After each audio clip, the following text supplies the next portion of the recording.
Bonjour mes amis. Alors cette semaine, nous allons clôturer le livre de Bereshit, le livre de la Genèse, le premier des 5 livres de la Torah, avec la Sidra de Vayechi. Et je vous propose une photo aujourd'hui qui va peut-être vous étonner. Une photo d'un moine, la statue d'un moine. Il s'agit du moine dominicain Giordano Bruno. Cette statue que j'ai vue il y a quelques années sur le Campo di Fiori à Rome. Campo di Fiori, une des places historiques importantes de Rome. Effectivement, c'est là même qu'il a été brûlé en 1600. Il a été brûlé vif par l'Inquisition en 1600. Pourquoi il a été brûlé? Parce que c'était un révolutionnaire. Bien qu'il soit moine, il n'était pas dans la norme classique de l'église de son époque, qui, comme tout le monde le sait, était extrêmement autoritaire et, pointilleuse sur le sujet de la religion. Malheureusement, beaucoup de nos coreligionnaires ont eu à subir le joug de l'Inquisition. Et cet homme-là était donc un révolutionnaire, un grand savant. Il a voyagé dans toute l'Europe, il a eu des idées extraordinaires, en avance sur son temps d'une façon incroyable. Il a déjà découvert que l'univers n'avait pas de centre. Il n'y a pas... Tous les points de l'univers sont équivalents. Il n'y a pas un centre qui pourrait être défini comme quelque chose de plus important. Il a eu donc des idées totalement révolutionnaires pour son époque et ça lui a valu le courroux de la hiérarchie de l'Église, un procès qui a duré 8 ans et contrairement à Galilée, lui il a refusé d'abjurer ses convictions scientifiques. Il a été condamné et brûlé vif au bûcher sur le Campo di Fiori. Regard perçant donc de Giordano Bruno, je vous invite à croiser son regard sur la photo qui est maintenant derrière moi. Comparez ce regard avec celui que peut-être a eu Jacob dans notre Sidra, qui a dit à ses enfants, en les réunissant au moment de mourir, « Voilà, je vais vous révéler le secret de l'histoire, la fin des temps. » Et on nous dit comme ça dans notre Sidra, « Vayikra Yaakov el banav vayomer » Il a appelé ses enfants et il leur a dit la chose suivante. C'est au début du chapitre 49. « Et asfu, rassemblez-vous, ve'agida lachem, et je vais vous dire, vous révéler, et asher yikra etrem be'acharit hayamim, ce qu'il va vous arriver à la fin des jours. » Mais de façon tout à fait étrange, bizarre, eh bien, la suite parle de tout à fait autre chose. On s'attendait à ce qu'il nous révèle la fin de l'histoire, la fin des temps, une prophétie, quelque chose. Non, pas du tout. Il parle même pas de l'avenir, il parle même pas de l'histoire, il parle de rien. Il commence à bénir ses enfants, les uns après les autres, en détaillant sur chacun son caractère et sa manière d'être et son histoire et peut-être des souhaits, etc. Mais absolument pas parler de révéler la fin du jour. Alors, qu'est-ce qui s'est passé entre le moment où il a dit « Venez, je vais vous révéler la fin des temps » et le moment où il les a bénis, mais sans leur révéler la fin des temps. C'est un petit peu bizarre, c'est une question qui m'a perturbé pendant des années. Alors la première réponse, ou plutôt la première série de réponses que je voudrais vous proposer, tout à fait intéressante, elle nous est donnée par le Midrash, bien sûr, comme d'habitude, et une partie de cette réponse nous est donnée par Rashi, qui cite implicitement donc le Midrash, que je vais tout de suite vous détailler. Mais je voudrais après vous proposer aussi une deuxième façon de répondre à cette question et qui va nous enrichir sur notre vision de l'histoire et sur notre manière de comprendre tout le récit du livre de la Genèse.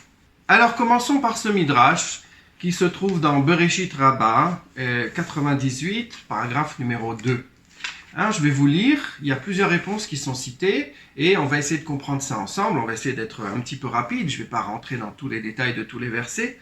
Voilà. Et asher yikra etrem be'acharit hayamim, donc on cite la fin du verset, ce qui va vous arriver à la suite des jours. Première interprétation, Rabbi Simon.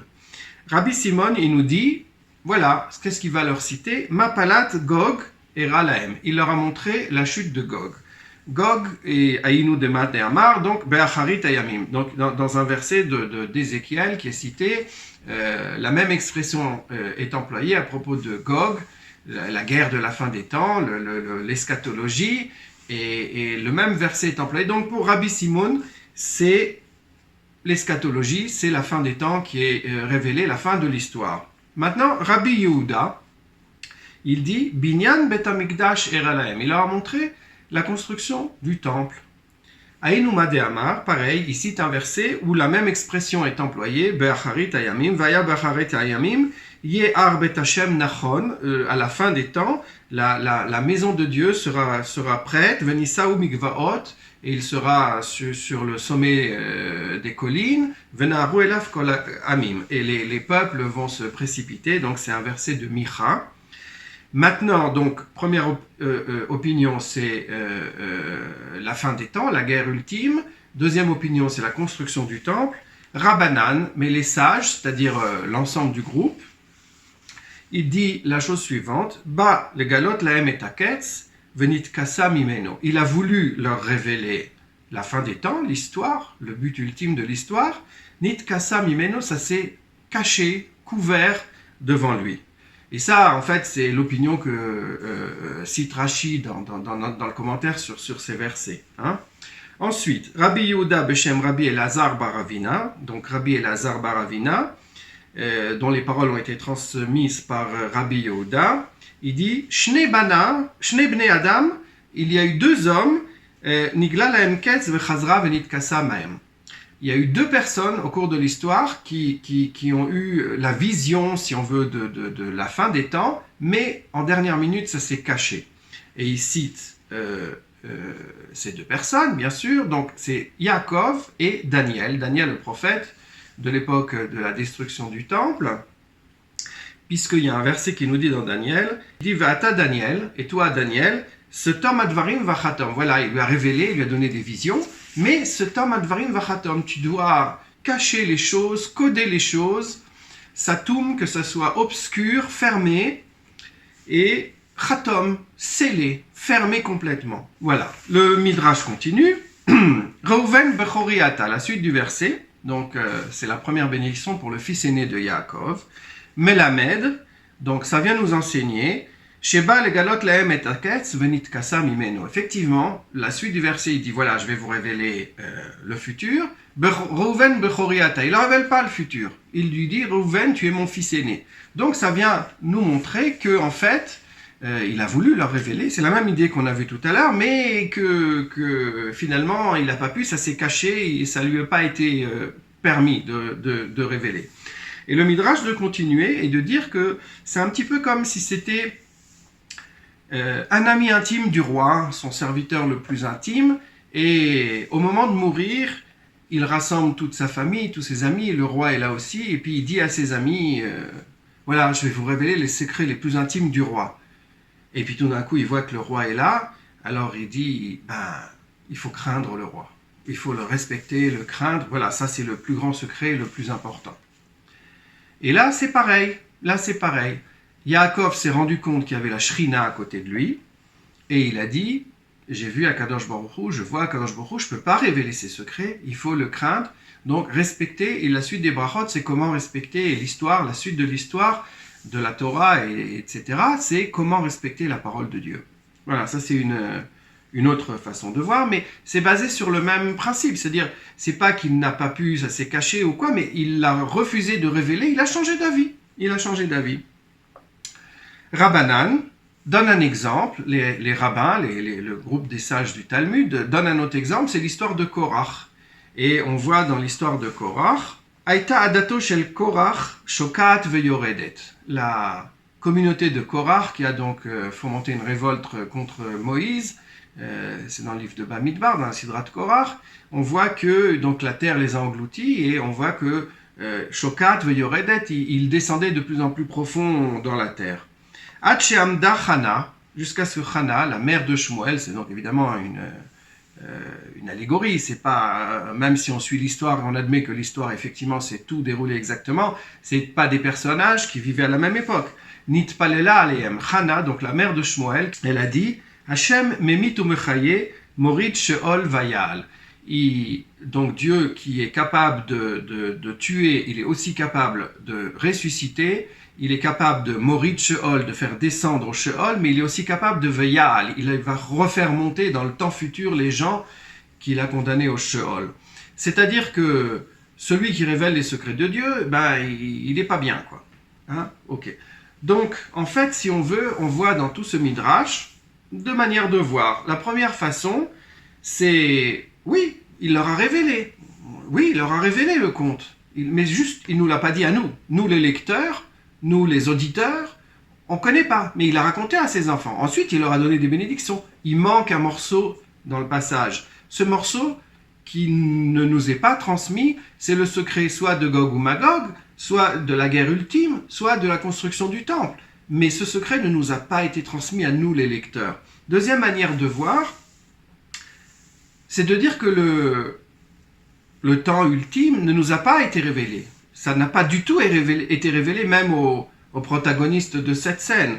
Alors là, il y a deux façons de comprendre. Soit ça n'a pas été révélé parce que Yaakov lui-même, il a perdu, la vision, sa capacité visionnaire lui a été retirée, soit parce qu'il s'est rendu compte et il a changé d'avis qu'il ne fallait pas révéler les secrets du roi. Okay, mais ça n'a pas été révélé. Il y a une façon de voir qui dit oui, ça a été révélé, mais nous, on n'est pas au courant. L'autre façon de voir, non, ça n'a pas été révélé. Et cette façon, ça n'a pas été révélé, soit parce qu'on l'a privé de cette capacité visionnaire, soit parce qu'il a changé d'avis. Toujours est-il que ça n'a pas été révélé. Alors la première manière de voir de Rabbi Simon, qui nous parle de la guerre eschatologique entre Gog, la guerre de Gog et Magog, l'idée c'est de dire que oui, il y a une histoire, et l'histoire elle a une fin. La fin va arriver, c'est une guerre eschatologique entre le bien et le mal, et sachez, dit Yaakov à ses enfants, sachez mes enfants, à la fin de la fin de la fin, l'histoire va se réaliser et le bien va triompher. Votre vision, notre vision sera la vision victorieuse. Donc l'histoire a une fin, elle a un début qu'on est en train de vivre en Égypte, en exil, mais elle va avoir une fin et cette fin sera heureuse. C'est ça le secret que Yaakov a révélé à ses enfants d'après Rabbi Simon. Ensuite, d'après Rabbi Yehuda, non, il ne s'agit pas de la fin de l'histoire, ce qu'il s'agit c'est de savoir la construction du temple. Comment est-ce qu'on doit servir Dieu? C'est-à-dire qu'il s'agit en fait pas seulement d'une victoire physique, c'est moins important, pas, contrairement à ce que dit Rabbi Simon, c'est pas la victoire matérielle qui est importante, mais c'est plutôt la victoire spirituelle. La construction du temple représente évidemment le lien avec la divinité. Donc, soit une conception de l'histoire qui va triompher, matérielle, soit une conception spirituelle, mais l'histoire, elle a été, le futur a été révélé aux enfants de Jacob, seulement nous, les lecteurs, on n'a pas été mis au courant de ce qui s'est dit. Deuxième façon de voir du Midrash, c'est de dire que non, ça n'a pas été révélé. Première possibilité, ça n'a pas été révélé parce que pour lui-même, pour Jacob, tout d'un coup, il a perdu cette capacité de prophétie et de voir le futur. Tout comme Daniel, qui dans sa vision, il a revu la même chose, il continue à voir, mais tout d'un coup, même lui, il n'a plus pu comprendre, et il a dit, Ani shamati velo avin, j'entends, mais je ne comprends pas. Vaomra, et j'ai dit à Dieu, à mon interlocuteur, Hachem, ma charitele, qu'est-ce que c'est la fin de tout ça? Donc c'est dans le Daniel, le chapitre 12, verset 8, c'est un texte très intéressant, c'est les textes de l'époque du deuxième temple, du début du deuxième temple, de la fin de l'exil, et on a du mal à comprendre. Je dis du deuxième temple parce que je parle déjà des techniques de critique biblique, on va dire même si c'est simplement de l'exil, mais c'est un style qui est typique de l'époque du deuxième temple, avec des textes qui commencent à être cachés et plus clairs et qui s'expriment de façon totalement incompréhensible pour le commun des mortels et qui sont censés exprimer des secrets. Voilà, ça c'est la façon de s'exprimer les textes ésotériques.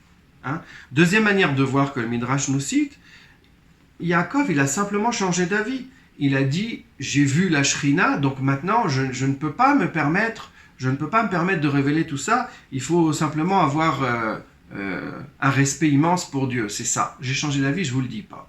Donc d'une certaine façon, on peut dire que soit l'histoire lui a été révélée, il l'a révélée à ses enfants, mais nous on n'a pas été au courant, soit il n'a pas révélé, ou bien parce qu'il a perdu lui-même le sens de ça, ou bien parce qu'il a changé d'avis.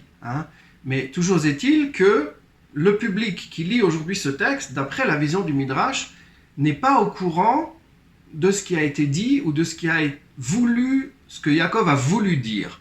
Donc nous ne sommes pas au courant et on fait une distinction entre la volonté du début du texte qui nous dit Yaakov qui rassemble ses enfants et qui dit voilà je vais vous livrer le secret de la fin des jours, et la suite du texte qui nous dit Yaakov, qui commence par les bénédictions et qui nous dit Yaakov, Reuven bechori ata. Reuven, tu es mon aîné, et il continue à donner des bénédictions en décrivant chacun, etc. Donc, voilà. Il y a une césure entre les... Moi, je voudrais vous proposer une autre façon de voir, qui existe peut-être ailleurs, mais en tout cas, c'est ma façon de voir à moi. Je ne l'ai pas vu quelque part d'autre, ça ne veut pas dire que ça n'existe pas, bien sûr, mais en tout cas, moi, je ne l'ai pas vu. Et ce que je voudrais tenter de dire, c'est que la suite du verset, Reuven bechori ata, eh bien oui, c'est oui la révélation de la fin de l'histoire. Yaakov n'a pas changé d'avis, Yaakov a effectivement révélé la fin de l'histoire à ses enfants, mais aussi à nous. Il a révélé le potentiel de cette histoire. Il faudrait alors lire le verset de la façon suivante. Et asfu ve'agid alachem et asher yikra etrem be'acharit hayamim, Reuven bechori ata. Rassemblez-vous et je vais vous décrire ce qui va se passer à la fin des jours. Reuven, tu es mon aîné, etc., etc. C'est-à-dire que Reuven bechori ata, Reuven, tu es mon aîné, c'est la révélation en elle-même. Yaakov, toute sa vie, il a été quelqu'un de passif, quelqu'un qui a subi, ok ? Ça a commencé par sa mère qui lui a imposé la façon de recevoir la bénédiction. Lui, il était Ishtam Yoshev Ohalim, il était dans la tente, et un homme simple, entier, qui était dans la tente, il n'avait pas un rôle actif, et sa mère l'a poussé. Ensuite, il a dû partir, chassé par son frère, par la peur de son frère.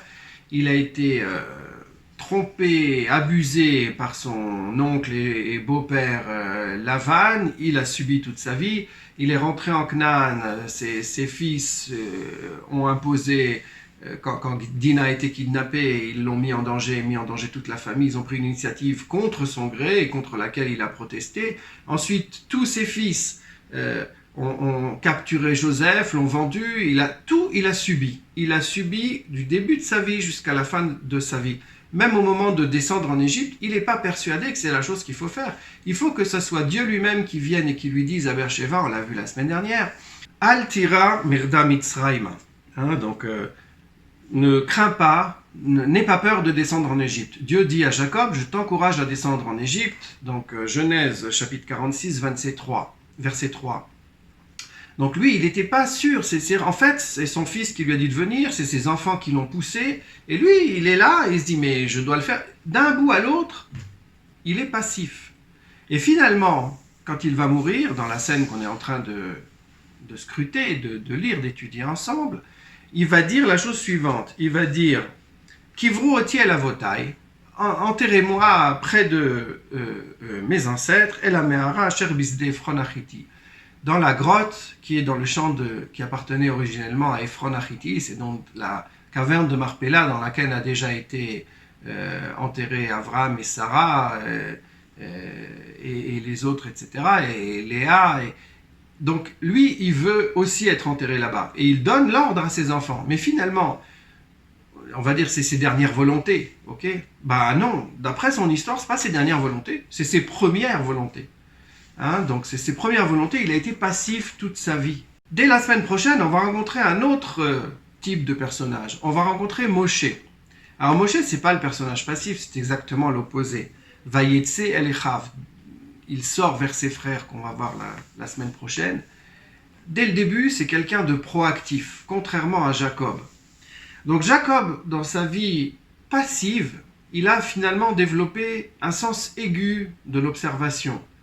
Il arrive à détecter les nuances les plus infimes, les nuances les plus délicates, uniquement parce qu'il est là, passif, assis, en train d'observer. Il développe une perception des sens beaucoup plus aiguisée, beaucoup plus affûtée que peut-être quelqu'un d'autre aurait pu avoir. Eh bien, c'est cette capacité de perception des plus petits détails, en fait, c'est ça qui lui permet de voir la suite de l'histoire. Je prends un exemple, c'est quelque chose qui est connu, il y a eu des films là-dessus, etc. On parle de l'effet papillon. L'effet papillon, il s'agit d'un papillon qui bat des ailes, et à l'autre bout du monde, le tout petit mouvement du papillon qui a battu les ailes et qui a déclenché un petit mouvement de l'air, ça s'est enchaîné les uns après les unes, des choses après les autres, et finalement ça donnait un ouragan ou un tsunami à l'autre bout du monde. un tout petit geste, un tout petit effet, une conséquence énorme, beaucoup plus loin. Yaakov, il a développé cette capacité de détecter le papillon qui bouge les ailes. Il a détecté cette capacité et il la voit dans ses enfants. Il décrit chacun de ses enfants avec ses propres caractéristiques, avec ses plus et ses moins, avec ses avantages et ses inconvénients. Et il dit, voilà, l'histoire, elle va se développer. Et l'histoire, elle va se développer en fonction des caractères que vous avez et en fonction de ces caractères que je vous mets aujourd'hui, suite à mon observation et ma capacité d'observation que j'ai développée tout au long de ma vie. Alors en français, l'expression, elle est claire. Hein. On utilise le mot de prévoir, voir en avance. C'est ça le secret qu'il nous a livré. En anglais, on dit foresee, c'est la même chose, prévoir. Okay? On voit en avance. Il y a quelque chose, je le vois et je vois qu'est-ce que ça va entraîner. Un autre midrash, dans le Talmud, la Gemara Tamid 32a, nous dit la chose suivante. Asarat varim sha'al Alexandros Mogdon et Zikne Negev. La légende raconte que Alexandre le Grand, quand il est venu en Israël, il a conquis tout le monde antique. Quand il est arrivé en Israël, il a rencontré les anciens qui étaient venus à sa rencontre. Il a été très marqué par cette rencontre, nous dit la légende, le Midrash. Et il leur a demandé plein de questions. Entre autres, il leur a demandé « Ezeu Chacham » qui est le Chacham, l'homme intelligent, le sage. Qu'est-ce que c'est le sage? Comment définir la sagesse? Et leur réponse a été « Aroé et Anolad », celui qui voit ce qui va advenir. Anolad, ce qui naît directement. Hein. Et finalement, cette sagesse, elle a été reprise après dans la Mishnah. On le connaît dans la Mishnah de Pirkei Avot. Et c'est cité là-bas au nom de Rabbi Shimon. « Ezeu derech yeshara sheidbak ba'a adam, aroé et Anolad ». Quel est le chemin, la voie de la sagesse à laquelle doit s'attacher chaque homme? C'est de voir le futur, prévoir. Voilà donc Jacob, capacité d'observation, capacité de voir l'histoire, de définir un sens à l'histoire. Et c'est là-dessus que se clôt en fait le livre de la Genèse. On a déjà beaucoup parlé de l'histoire, on a commencé à en parler avec Eliezer, on a parlé des signes, on a parlé etc. L'histoire a un sens, on la prévoit. Elle a une direction et on arrive à la comprendre si on la regarde avec les bonnes lunettes. À très bientôt.